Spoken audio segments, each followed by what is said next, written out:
Olá, amados irmãos, graças a Deus por mais este precioso dia e por este momento que nós paramos para meditar na Escritura Sagrada, a Palavra de Deus. Esse momento já está marcante na vida de muitas pessoas, né? Nós temos tido constantemente aqui irmãos que são frequentes aqui na nossa live. Eu creio que Deus tem abençoado a sua vida, porque nós estamos, na realidade, trabalhando para ver o seu progresso, o seu crescimento espiritual. Meditar na Escritura Sagrada com você é um prazer maravilhoso, sabe? Porque só se detém para ouvir aquele que tem interesse em aprender e ouvir a voz do Senhor. E você é uma dessas pessoas, portanto que Deus conserve a sua vida, a sua família, conceda-lhe cada vez mais a sua paz e compreensão da Escritura Sagrada. Nós dependemos em muito da presença do Espírito Santo em nossa vida, porque você sabe que ele é esse mestre amado que Jesus enviou para nos ensinar todas as coisas, nos fazer lembrar de tudo e também através da sua unção nos revelar coisas maravilhosas para a nossa vida. Portanto, vamos cada vez mais manter esta comunhão com o Espírito de Deus em nossa vida, porque Ele luta e Ele quer a nossa vitória, o nosso interesse. Ou seja, o seu interesse é justamente que você continue firme, servindo a Deus até o fim da jornada. Porque aquele que for fiel até a morte receberá a coroa da vida. Não adianta ficar pelo meio do caminho. E uma das maneiras que nós temos para fortalecer cada vez mais e mais a nossa fé é nos alimentarmos cada dia que passa com a sua santa, eterna e doce palavra. Nem só de pão viverá o homem, mas de toda palavra que procede da boca de Deus. Então o Senhor, Ele quer que você cresça, se desenvolva cada vez mais e mais na presença dele, né? Muito bem, e nesta oportunidade nós queremos meditar com você sobre um assunto que nós mandamos hoje no nosso Facebook, que é justamente os perigos na caminhada. Os perigos da caminhada. Mas que perigos são esses? O que é que nós estamos falando? Ou aonde é que nós queremos chegar com esta meditação de hoje? Bom, uma das coisas que você pode entender, como eu já expliquei aqui já algumas vezes sobre a lei da dupla referência, assim como Deus, por exemplo, ele tem um acontecimento histórico no passado, por trás daquele acontecimento existe uma lição espiritual para os nossos dias. É por isso que a Bíblia Sagrada ela é nova a cada manhã, porque não tem nada aqui ultrapassada. Não. A Bíblia ela é um livro bem atual em qualquer linguagem do mundo, né? Você vê, por exemplo, os países do mundo têm as suas constituições. E as constituições dos países, elas têm que de vez em quando passar por uma reforma. Nomeia-se uma Assembleia Geral, o Constituinte vai mexer. A Bíblia nunca precisou de alguém mexer, dizer que falta alguma coisa, que tem que acrescentar. Não! A Bíblia é a palavra de Deus e ela não pode ser acrescentada e nem diminuída, porque é realmente aquilo que Deus falou e Ele conhece todas as coisas. Então a Bíblia ela fala a cada geração, a cada nação, a cada povo, ela está sempre falando. De maneiras que a palavra do Senhor, ela nos ajuda nesse sentido. E uma das coisas que nós podemos observar dentro desse paralelismo, que assim como Jesus, como Deus tem o povo, a nação judaica, essa nação, ela tem uma representatividade muito grande em relação à igreja, o povo de Deus na face da terra. Deus, ele fala muito mais através do seu povo, do que acontece com eles, das suas mazelas, das suas vitórias, das suas conquistas, das suas derrotas. Então, o que acontece com este povo acontece também uma lição para a nossa própria vida, né? E o que acontece, por exemplo, quando você aceitou a Cristo como seu Salvador pessoal, você saiu do império das trevas. E agora você está caminhando para a Canaã celestial, a terra prometida. E nós observamos isto em relação à nação judaica. Quais são as lições que esse povo nos dá aqui nesse sentido? E eu quero que você esteja com a sua Bíblia aberta para acompanhar os textos bíblicos, porque nós vamos utilizar alguns textos aqui que são de suma importância, e nós vamos iniciar no capítulo 12 do livro de Êxodos, capítulo 12, dos versículos 31 e 32.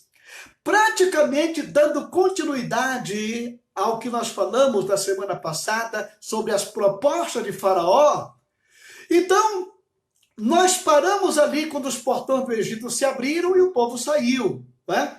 Mas agora nós vamos dar continuidade, e aqui no capítulo 12 de Êxodos, versículos 31 e 32, declara o seguinte: então chamou a Moisés e Arão de noite. Aqui está Faraó chamando Moisés e Arão de noite e disse: levantai-vos, saí do meio do meu povo, tanto vós como os vossos filhos, filhos de Israel, e ide e servi ao Senhor, como tendes dito.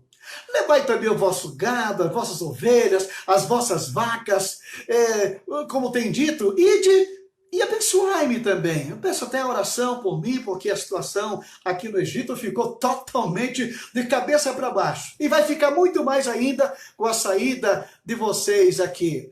Então, neste momento, os portões do Egito se abrem. E o povo de Israel se sente em liberdade. Finalmente, os portões se abrem e aquela grande multidão agora, eufórica, glorificando a Deus, exaltando ao Senhor pela liberdade, depois de tantos anos de escravidão, debaixo do peso das mãos cruel do capataz do Egito, depois de tanto tempo de opressão, sem liberdade religiosa, sem liberdade política e social, subjugado de forma cruel. Mas aquele cordeiro da Páscoa, que teve o seu sangue derramado, foi aquilo que amoleceu o coração de Faraó, tá entendendo? Então, como diz a Bíblia, que sem derramamento de sangue não há remissão. Aquele cordeiro foi o ponto final para a liberdade do povo da escravidão do Egito. Mas também existe um outro cordeiro que derramou o seu precioso sangue ali na cruz do Calvário para nos libertar. E diz a Bíblia que para a liberdade foi que Cristo nos libertou. Foi para a liberdade que Cristo nos libertou. Que maravilha! Você agora aceitou Jesus como seu Salvador pessoal. Você foi liberto da escravidão do pecado, do Egito, que oprimia, que te segurava ali dentro com uma crueldade incrível. Você era um escravo, você não tinha liberdade para nada. Faraó dizia para você, você hoje tem que beber um litro de cachaça, e você ia. Hoje você tem que fumar maconha, você ia. Hoje você tem que adulterar. Você não tinha domínio de si. Você era escravo do pecado e automaticamente escravo de Satanás. Mas Jesus chegou ali e entrou no império das trevas e nos transportou para o reino do Filho do seu amor. Estamos agora livres, livres. E em que direção nós estamos indo? Justamente a pátria celestial, a mansão celestial. Nós estamos indo para a nossa terra prometida, ali onde o Senhor nos aguarda e nos espera. Porém, entre o Egito e a terra prometida, havia um espaço a percorrer, havia uma caminhada a ser seguida. E nesta caminhada existiam perigos que queriam impedir o povo de Israel de chegar na terra prometida. Perigos. E eu quero lhe mostrar aqui, nesta oportunidade, alguns perigos pelos quais tanto o povo de Israel, como eu e você passamos. Vamos verificar aqui Êxodo, capítulo 14, versículos de 5 a 7, tá? Uma das coisas que nós podemos observar aqui é o seguinte: sendo, pois, anunciado ao rei do Egito que o povo fugia, mudou-se o coração de Faraó e dos seus servos contra o povo, e disseram: por que fizemos isto? Havendo deixado ir Israel para que não nos servisse? E aprontou o seu carro, tomou consigo o seu povo, e tomou 600 carros escolhidos e todos os carros do Egito. Olha, aqui está o primeiro obstáculo que o povo de Israel, ele teve que lidar com aquilo. O que foi? Faraó deixou o povo sair, mas logo depois ele se arrepende. Ele se arrepende. E agora quer trazê-lo de volta. Você pode imaginar a agonia deste povo, caminhando pelo deserto e tendo Faraó no seu encalço, em busca para trazê-lo de volta para a escravidão do Egito? Irmãos queridos, eu quero informar para você uma coisa que você talvez saiba muito bem. Quando você saiu do Egito, que você foi liberto pelo poder do nome de nosso Senhor e Salvador Jesus Cristo, que você agora é uma nova criatura, é a coisa mais difícil da vida. Um novo convertido que saiu das garras de Satanás não passar tribulação logo depois da sua conversão. O que é isto? É Satanás que vem no encalço da pessoa. Ele não quer perder aquela pessoa porque ela é importante para ele.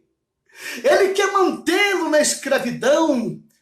E a grande maioria dos cristãos, logo que aceitam a Cristo como seu Salvador, enfrentam esta luta tenebrosa, porque Satanás está logo aí no seu encalço. Tá? Está bem perto, está aí no seu encalço. E diz aqui que os egípcios perseguiram-nos. Todos os cavalos e carros de Faraó, e os seus cavaleiros, e o seu exército alcançaram-nos, acampados junto ao mar, perto de Piairote, diante de Baal-Zefon. Ali está a luta travada.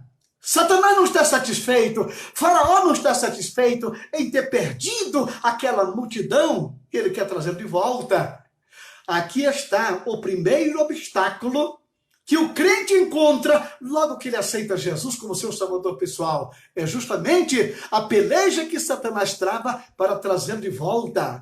Faz ele lembrar, como ele lembrar daqui a pouco de muitas coisas do passado. Vai lembrar do cigarro, vai você se lembrar da bebida, vai você se lembrar da sua infidelidade, vai você se lembrar do seu desvio. Ele faz porque ele quer trazer você de volta. Mas eu quero que você entenda que foi para a liberdade que Cristo nos libertou. Vamos agora ver aqui o segundo obstáculo que eu quero que você observe. O segundo obstáculo. Esse segundo obstáculo, ele vem na figura dos amalequitas. Né? É o segundo, encontra-se no livro de Êxodos, no capítulo 17, e o versículo 8, que diz o seguinte: então veio Amaleque e pelejou contra Israel em Refidim. Foi esta uma das primeiras lutas que Israel teve de travar na sua caminhada. Não apenas a luta da falta de água aqui, e não ter comida ali, e etc. Mas aqui aparece esse primeiro adversário, humanamente falando, que é Amaleque. E você sabe quem era Amaleque? Amaleque é parente carnal do povo de Israel.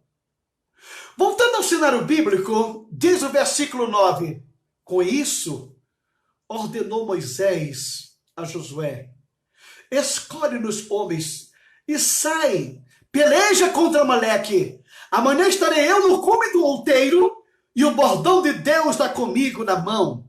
Para você entender melhor o que estou dizendo sobre essa questão de Amaleque, vamos ler ainda em Deuteronômio capítulo 25, versículo 17, que nos declara o seguinte: lembra-te do que te fez Amaleque no caminho, quando saía do Egito, como veio ao encontro no caminho e te atacou na retaguarda. Todos os desfalecidos que iam após ti, quando estavam abatidos e afadigados, e não temeu a Deus. Amaleque era tão covarde que vinha atacando o povo pela retaguarda. Agora, o que é que nós observamos aqui nesse momento? Êxodo 17, 16 perguntou, jurou o Senhor que haverá guerra do Senhor contra Amaleque de geração em geração. Aqui está o nosso segundo obstáculo que o povo de Israel encontrou pelo caminho. Justamente esses seus irmãos carnais, irmãos na carne, que podiam perfeitamente ter facilitado a caminhada, que podiam perfeitamente ter aberto o caminho. Não, eles viram o povo saindo, com criança, com gado, com tudo, e vieram pelejar. E você sabe que sempre as pessoas mais idosas e que estão assim adoentadas, ele veio por trás, a covardia, ele veio atacando por trás. E quando Moisés se deu por isto, naquele momento, Moisés pegou o bordão de Deus e levantou, e pediu que Josué fosse e Caleb batalhar lá no campo. Enquanto e Arão sustentavam aqui as mãos de Moisés, e o povo, ele venceu aquele momento. Acontece, irmão querido, que Amaleque continua, porque diz aqui que haverá guerra contra Amaleque para sempre. E você sabe, na vida do crente, quem é este Amalequita? Quem é este Amaleque? É a nossa própria natureza carnal. É a nossa própria natureza humana. Este aqui é um dos piores adversários que nós temos que confrontar, é a nossa própria natureza. Você sabe que o crente, ele tem 3 adversários. Ele tem o diabo, ele tem o mundo e tem a carne. O diabo, diz a Bíblia, resistir, como Moisés resistia ao diabo e ele fugirá de vós. O mundo, você dá as costas para ele e você sai vitorioso. Mas a sua carne, para onde você vai, ela está presente. É por isso que diz aqui que haverá guerra contra Amaleque para sempre, tá? De geração em geração. Por que isto? Porque a sua natureza carnal te acompanha para onde você vai. E se você não tiver aquele cuidado que o apóstolo São Paulo declara, andai no Espírito e jamais cumprireis as concupiscências da carne. Você está me entendendo?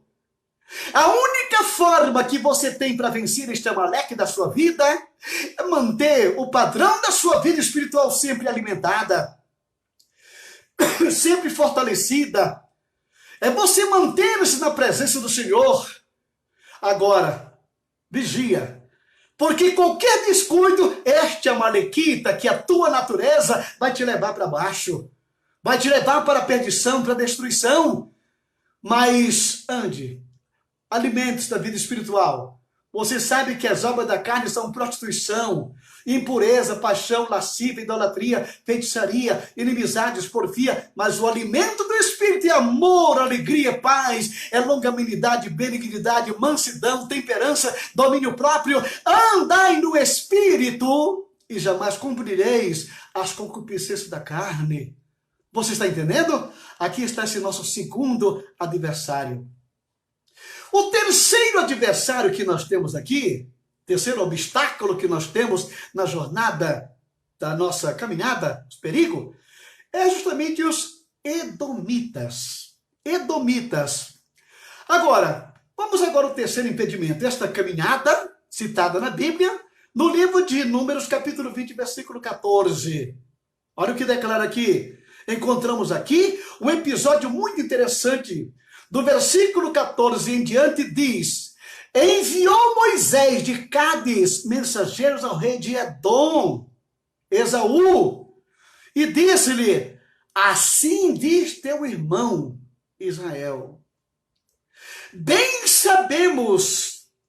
sabes todo o trabalho que nos tem sobrevindo, como nossos pais desceram ao Egito, e no Egito habitamos muito tempo, e como os egípcios trataram a nós e a nossos pais, e clamamos ao Senhor, e ele ouviu a nossa voz. E mandou o anjo e tirou do Egito, e eis que estamos em Cádiz, cidade dos confins do teu país. Deixa-nos passar pela tua terra. Não faremos pelo campo, nem pelas vinhas, nem beberemos a água dos teus poços, iremos pela estrada real. Não nos desviaremos para a direita e nem para a esquerda, até que passemos pelo teu país.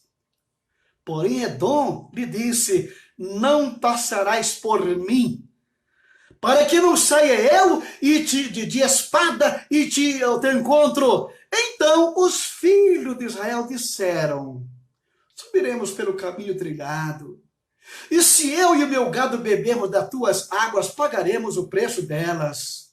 Outra coisa não desejamos senão passar a pé. Porém, ele disse: não passarás. E saiu-lhe Edom ao encontro com muita gente e com mão forte. Assim recusou Edom a deixar passar Israel pelo seu país, pelo que Israel se desviou dele. Israel se desviou dele. E você sabe quem é Edom na Bíblia? Edom vem de Esaú, irmão. Pois este irmão se interpôs no seu caminho e disse: você não vai passar por aqui. E como Moisés, ele muito polido, tentou convencê-lo, e nada. Então o que foi que aconteceu nesse momento? Olha só, Edom na realidade pertence à mesma família do povo de Israel. São irmãos. E neste momento da trajetória, em que eles vão caminhando para a terra prometida, o caminho mais curto era passar por dentro do território de Edom. Pelo que Israel se desviou lá pelo sul do território.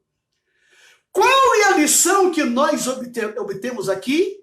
A lição que temos aqui é que contra irmão não se confronta. Contra irmão não se luta. Contra Seom, ele enfrentou e venceu e tomou a cidade que eles tinham. Contra Satanás, Deus pelejará por nós. Quando o faraó veio para trazer o povo de volta. Mas aqui, irmãos, você vai observar realmente que um dos empecilhos que nós temos muito em nossas igrejas, sabe quem são? São os nossos próprios irmãos, que muitas vezes se levantam contra nós, caluniando o povo de Deus, menosprezando o povo de Deus, falando mal da igreja, do pastor. São irmãos. São pessoas que naturalmente não querem o seu progresso espiritual. Elementos que são nocivos da vida da igreja estão ali só para perturbar a vida dos outros. Mas a lição que Moisés nos dá aqui, que a palavra de Deus nos mostra aqui nesse momento, é que contra esses irmãos você não confronta. Deixa eles para lá. Diz aqui a Bíblia que Moisés ele deu um giro lá pelo sul do território, fez uma viagem muito longa, mas não se confrontou com Edom. Contra irmão, não se briga. E principalmente quando é um tipo de irmão que não tem o novo nascimento, que não nasceu de novo, que é um perturbador da ordem, não se luta contra irmão, não se levanta contra irmão. Você vai ter que se desviar deste seu irmão que te perturba, tá bom? E vamos então agora ver o quarto obstáculo. O primeiro adversário exemplificado foi Amaleque, que é a nossa própria natureza carnal. O segundo, personificado por Edom, são nossos próprios irmãos. E o terceiro, que são as forças malignas, retratadas por Seom, rei de Og. Og quer dizer gigantes. Gigantes que existia nesta nacionalidade. Que diz que a origem justamente desse povo de Seom, rei de Og, era uma incógnita. Não se pode dizer que eles eram descendentes nefilins, que foram mortos no dilúvio, mas que essa raça que surgiu aí, não se sabe como, é uma coisa assim diabólica. Então você pode observar aqui que neste momento, quando ele quis passar, diz aqui a Bíblia, veja só, então Israel mandou mensageiros a Seom, rei dos amorreus, dizendo, deixa-me passar pela tua terra, não nos desviaremos pelos campos nem pelas vinhas, as águas do poço não beberemos, iremos pela estrada real até que passemos o teu país. Porém Seom não deixou passar Israel pelo seu país. Antes, reuniu todo o seu povo e saiu ao encontro de Israel ao deserto e veio a Jaza e pelejou contra Israel. Mas Israel o feriu ao fio da espada. Irmão querido, contra forças malignas, você não vai baixar a guarda. Você não vai sair correndo com medo de demônios, não. Você tem autoridade divina para fazer justamente isso. E aqui diz que Israel feriu, confrontou, tá? E tomou posse da sua terra, até Arnon, até Jaboque, até os filhos de Anon, cujas fronteiras eram fortificadas. Assim Israel tomou todas estas cidades dos amorreus, e habitou em todas elas, em Hesbom e em todas as suas aldeias. Então, irmão querido, se você procurar com muito carinho, aí você vai ver que essa geração aqui de Seom, rei de Og, é realmente uma coisa diabólica a sua origem. Pois o crente tem que enfrentar demônio na vida. E você não vai sair com medo, não vai sair correndo. São obstáculos da caminhada, mas que você tem que enfrentar em nome do Senhor. Porque se Deus é por nós, quem será contra nós? Justamente o que nós precisamos entender. Jesus disse em certa ocasião, se eu expulso os demônios pelo Espírito de Deus, é chegado o reino de Deus até vocês. Se ele expulsa, e se você está no reino, então você tem autoridade espiritual. Está entendendo? Então esse quarto obstáculo, ele é vencido quando você confronta, tá bom? Então não saia correndo, não, você tem o poder de Deus, maior é o que está em você do que o que está lá fora. E agora qual é o quinto e último obstáculo que o povo de Israel enfrentou até chegar à terra prometida? O quinto obstáculo que o crente tem que transpor para chegar às mansões celestiais. Sabe o que são? Uma coisa tão simples que todo mundo corre atrás. A sedução das riquezas. Vamos aqui mais um impedimento na caminhada. Encontra no livro de Números, no capítulo 32, a partir do primeiro versículo, que declara o seguinte, olha só. Os filhos de Ruben e os filhos de Gade tinham gado em muito excessiva quantidade. Eram fazendeiros. E viram a terra de Jazer e a terra de Gileade, e eis que o lugar era lugar de gado. Vieram, pois, os filhos de Gade e os filhos de Ruben, e falaram a Moisés e ao sacerdote Eleazar, e aos príncipes da congregação, dizendo, Atarote, Dibon, Jazé, Ninra, Esbom, Eliale, Sebam, Nebo e Beon, a terra que o Senhor feriu diante da congregação de Israel é terra de gado, e os teus servos têm gado. Disseram mais, se achamos mercê aos teus olhos, desce estas terras em possessão aos teus servos, e não nos faça passar o Jordão. Olha só, essas terras ficavam do lado de cá do Jordão, e a sua riqueza impedia de atravessar o Jordão, que o lugar deles Era a terra prometida, era Canaã que ficava do outro lado. Aí diz aqui nesse momento: irão vossos irmãos à guerra e ficareis vós aqui? Por que pôs desanimais o coração dos filhos de Israel, para que não passe a terra que o Senhor lhe deu? Assim fizeram vossos pais, quando os enviei a Cades Barneia a ver a terra. Chegando eles até o vale de Escol, e vendo a terra, desencorajaram o coração dos filhos de Israel, para que não viessem à terra que o Senhor lhes havia dado. Então a ira do Senhor se acendeu contra aquele mesmo dia, e jurou dizendo: certamente os varões que subiram do Egito, de 20 anos para cima, não verão a terra que prometi com juramento a Abraão, Isaque e Jacó, porque não preservaram em seguir-me. Observe então que o quinto impedimento registrado na Bíblia para a caminhada do crente, apenas pela leitura do texto você pode deduzir qual é. Aqui está: os homens eram ricos, fazendeiros, tinham muito gado. Jesus Cristo previu que há de ser muito difícil o rico que é avarento entrar no reino dos céus.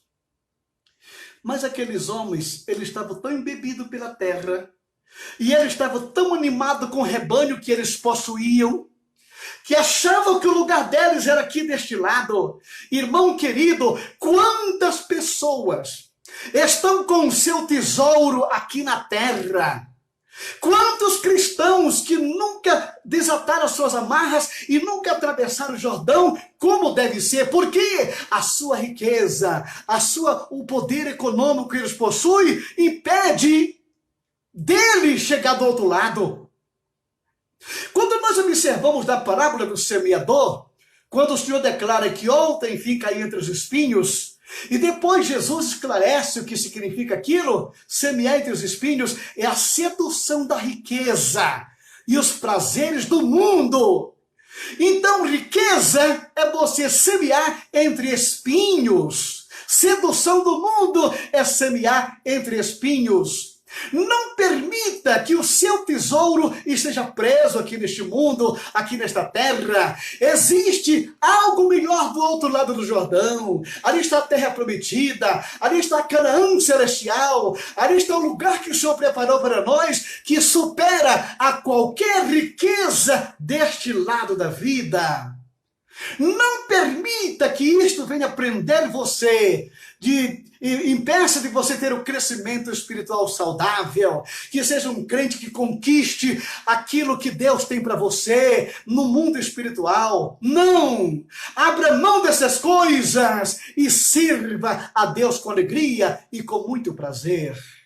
Amém? Então você pode observar qual foi o primeiro obstáculo que Satanás tenta trazer de volta o novo convertido. O segundo obstáculo que você pode observar perfeitamente, a guerra de Amaleque, você viu a guerra contra Edom, e tudo isso obstáculos que você encontrou nesse caminho da vida. E nós observamos com toda clareza que isto aqui são verdadeiros obstáculos que nós encontramos na caminhada para onde estamos seguindo. Então, repetindo, o primeiro é Satanás, que figura Faraó, quer te trazer de volta. O segundo, os amalequitas, que é a nossa natureza carnal. O terceiro que nós temos são os edomitas, de Edom, irmãos, que tentam impedir a sua caminhada na vida espiritual. E o quarto obstáculo, as forças malignas representadas pelo rei dos edomeus. E o quinto obstáculo são justamente as riquezas que prendem o homem deste lado da vida. Não permita que nada disso venha atrapalhar a tua caminhada. Sirva a Deus com liberdade de vida. Ele te ama. Ele quer você bem perto dele. A jornada é longa, os obstáculos estão aí mesmo na caminhada da vida, mas se Deus é por nós, quem será contra nós? A vitória é nossa pelo poder do sangue de Jesus Cristo. Amém? Amado Deus e Pai Celestial, glorificado seja o teu nome em todo o tempo. Meu Deus, que o teu santo, eterno e doce Espírito continue falando bem alto ao coração dos meus irmãos. Que eles sejam fortalecidos cada vez mais e mais pela tua palavra, Senhor. Ajuda cada um. Nos impulsiona cada vez mais na tua presença, a te seguir com fidelidade, porque todos esses obstáculos, eles cairão por terra, porque é o Senhor que está nos conduzindo para este lugar que emana leite e mel, as mansões celestiais. Abençoa esta família, Jesus. Abençoa o teu povo. Abençoa a tua igreja. E eu te peço pelo nosso país, Senhor. Ajuda nossas autoridades. Ajuda nossos governantes. Senhor, toma estes homens em tuas mãos. Dê sabedoria. Dê graça. Norteia o caminho deles, para que encontre uma solução e uma saída para a situação que nós estamos vivendo, Pai. Ajuda-nos, Senhor. Ajuda-nos, Pai. Vem em socorro desta nação.